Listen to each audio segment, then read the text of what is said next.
कि नवनीत राणा जी की निजी सोच हो सकती है, निजी राय हो सकती है, लेकिन मुझे ऐसा लगता है उनका जो तंज जो है, वो सीधा-सीधा मुसलमानों पर है। तो ऐसा बोलना कि भई आप ऐसा कर लो, वैसा कर लो, ये उपदेश देना ठीक नहीं है। सबका परिवार है, हिंदुओं का भी है और मुसलमानों का, और सब जो ये जो मामला जो है, ये निजी मामला है और सब अपनी-अपनी जो फैमिली जो प्लानिंग है, अपने-अपने बजट के हिसाब से करते हैं। पहले क्या देश में बहुत सारी चीज़ें होती थी, उसमें भी ये सब चलता था, लेकिन अभी ऐसा नहीं है।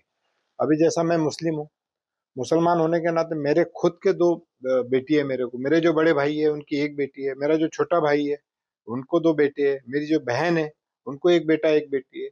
तो ये ऐसा बोलना भी, मुसलमान इस देश का जो है, शिक्षित हो चुका है।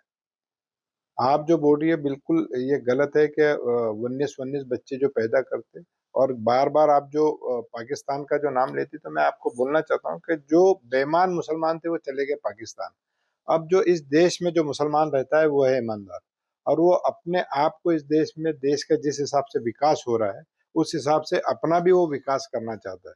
और इस देश का जो मुसलमान है वो शिक्षित है।